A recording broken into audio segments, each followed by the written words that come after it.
I thought there was supposed to be a boycott. I've been on the radio talking to drivers. They're going to start refusing loads in New York City. This is trending on social media. Truckers for Trump. New York AG Letitia James making it clear that if Donald Trump cannot or doesn't pay his $354 million civil fraud fine, she'll go after his real estate holdings. If I'm just anybody living in New York and I see that headline, should they be concerned? No, not at all. The truckers lose money too and lose business too if they stage this boycott. There'll be other truckers, as Chris said, that will fill that gap. It's not like this is some unionized effort. So, this trucker strike, nobody's talked to me about it. But if you own your own truck and you say, you know what, I don't like what happened to Donald Trump, in theory it could happen. Not less than 2 weeks ago, we heard that there were going to be 700,000 truck drivers in southern Texas protesting the border crisis that's down there. It simply is not going to happen.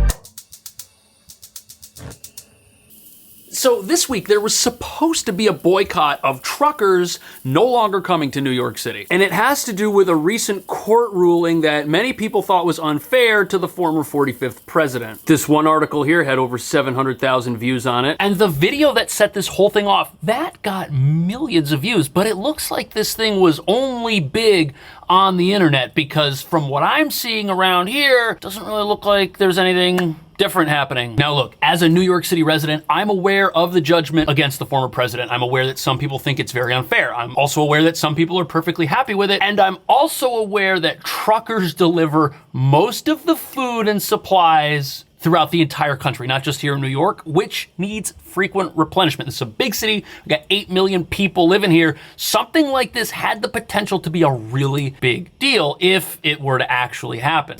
Also, I'm not a single person living alone. This is a shared apartment. I am married, I've got 2 little kids, and the idea of this boycott is absolutely terrifying. But here's the thing, if this were to happen, or if it does eventually end up happening, it could actually backfire on the former president and his political aspirations in a way that nobody's talking about. I'll explain. But before we dig into that and the potential ramifications of this, it's important to understand that this story, it didn't get massive media attention from mainstream sources. And what that means is we don't have any way to verify if it's happening or not unless we live here and we go to where the trucks show up and we check out the supermarkets for ourselves. Because if there's a boycott, certainly there should be evidence of it.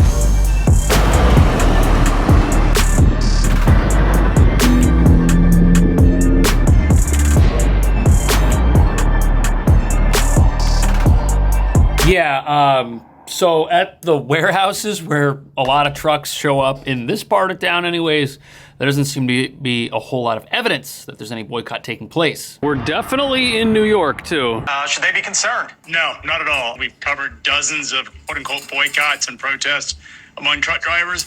They never amount to anything, especially not now. So that was the CEO of a website or a company called FreightWaves, and what they are is they are a freight pricing monitoring service. They keep an eye on what freight costs to bring a load from one destination to another. They're not seeing any real movement in the prices. Now, the first thing that you'd expect to happen if there's a trucking shortage or a trucking boycott is that some truckers participate, some truckers don't, and the ones that don't participate have to charge more money because there's more demand for their services. Oh no, don't rip those off. This is your sister's. So me seeing trucks doing things, that's circumstantial evidence. That's not actually proof that there is or isn't a boycott because some people are gonna show up no matter what. And look, as a New York City resident with 2 little kids that need food on a weekly, daily, hourly basis, I'm not too upset about that. But like I said, this type of thing, it's very scary when you find out about it. And I actually heard about it over the weekend. I didn't hear about it from any of the main news stuff that I normally check when I'm doing videos. Instead, I got Instagram DMs from some of you saying, hey, there's this potential story, please look into it. Thank you very much, by the way, for sending those. Even if I don't reply, I read those messages and I very much appreciate it. But after getting these messages, I went to the usual local news channels like Fox 5, I didn't see anything. ABC 7, they they did not have this story. They're huge. And CBS 2, I didn't find anything either. But then I remembered that it was the weekend. These stations, they don't have breaking news on a Saturday afternoon unless it's really important. Most of the news comes out during the week. So I figured, okay, this is just the kind of thing that is maybe a day or so ahead of the news cycle. And then the Daily Mail came to the rescue to confirm the worst fears I could possibly have. I love the Daily Mail. They'll print just about anything. And look, at the time that I was reading about this, the thought inside is, if this is real, if it's real and New York's about to get canceled, that could be really bad. But was this really organic or was it something else? I've been on the radio talking to drivers for about the last hour 15 minutes. They're gonna start refusing loads in New York City. So that was the original video, which has since been deleted. It's gone. Why did it get deleted? Did it get too many views? Did the person who posted it not want to become the leader of a particular movement in New York City and in America that may have starved families in New York? We don't know the answers to that. They did issue an apology saying that they didn't want to be blamed for inciting anything. But once a movement's leader steps down, that's usually the end of it. And this happened within 24 hours of it going up. But that brings up another question, because this video did go viral. People watched it. That means that there was agreement with some of the sentiments in the video, possibly even the idea of the video. And if you're an independent trucker, if you have your own rig, you can decide where to go and where not to go. But if this video got a lot of views, it could indicate that it had a lot of support and was likely gonna happen. I don't know the way out though, because if they could raise prices, which they could, right?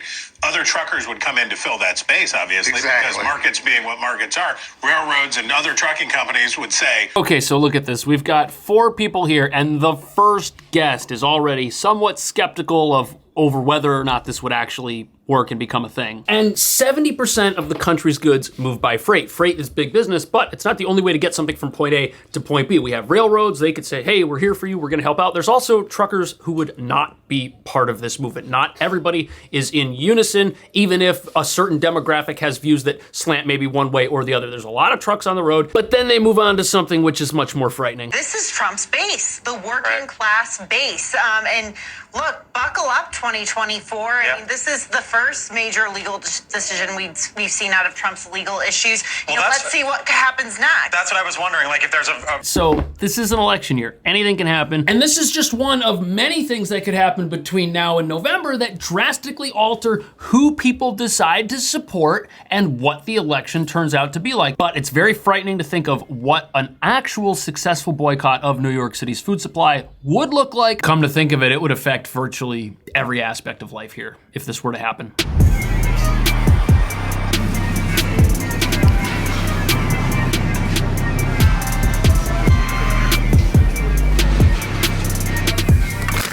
The grocery store is full, I can confirm. Freeways been around since 2017. We've covered dozens of quote-unquote boycotts and protests. They never amount to anything, especially not now. One of the folks on the panel mentioned that there is a truck driver shortage.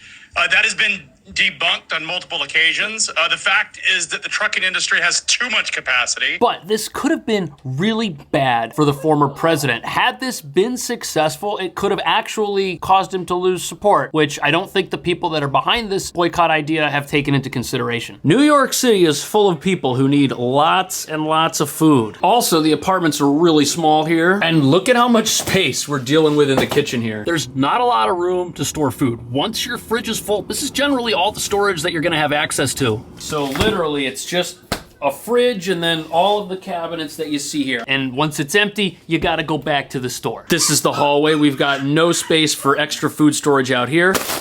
And inside this closet is where the laundry and water heater are. And I think, how often do we go to the grocery store?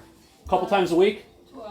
Twice a week, and there's 4 of us. Now, if this boycott were actually happening, you would see higher prices at the grocery store fairly quickly because everybody goes to the store so often and these things are always getting replenished, but that's not happening either. So I can see the trucks, I can see food on the shelves. And before we talk about how this could be bad for the former president, look at this. There's no longer a trucking shortage. There was in 2020 and in 2021, but the trucking industry goes through boom and bust cycles on a fairly regular business. Sometimes rates are really high, like when there's a red hot Q4. Other times it's crickets, like when the Fed raises rates. But if you own your own truck and you say, you know what, I don't like what happened to Donald Trump, I'm not going to New York, in theory, I guess that could happen, right? In theory, it could happen. But then somebody else would take that load and get more money. And that's the interesting thing about this. The free market is the thing that is stopping this boycott. The free market also breaks up cartels as well. And that's because as prices go up, members of the cartel, members of the boycott, they will decide to break with the norm and they'll go and do the job. But here's why this boycott could have backfired.